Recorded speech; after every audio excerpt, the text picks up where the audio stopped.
ప్రతి గ్రామానికి ఒక ఆత్మ ఉంటుంది. ఈ గ్రామానికి అది గుడి.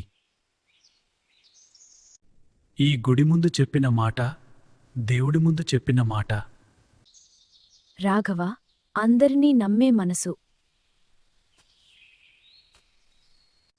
రాఘవ, నిన్ను అన్నలా భావిస్తున్నా. ఈ విషయం ఎవరికీ చెప్పొద్దు. గుడి మీద ప్రమాణం. మాట తప్పను. నమ్మకం అతని బలము, బలహీనత కూడా. రాఘవ పేరు చెప్పి తీసుకుంటే సరిపోతుంది. డబ్బు తీసుకున్నాడట.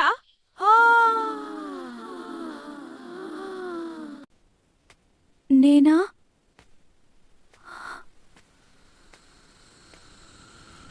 నువ్వే చేశావా?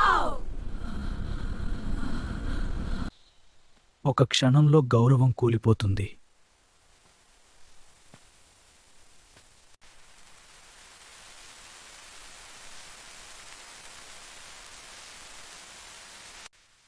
దేవుడా, నేను తప్పు చేశానా?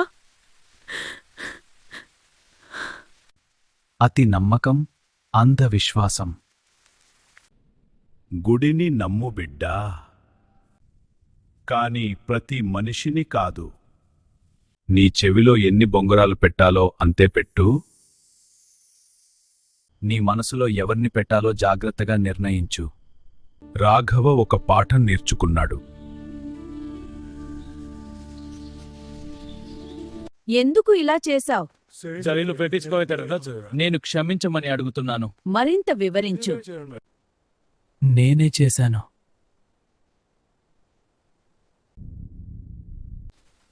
మన్నించు రాఘవ.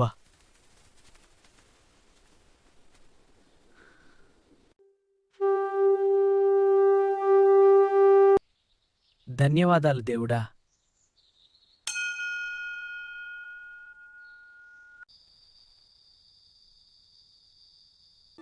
గుడిని నమ్మాలి, కాని మనుషుల్ని అందగా కాదు. మనసు ఎంత తెరవాలో అంతే తెరవాలి.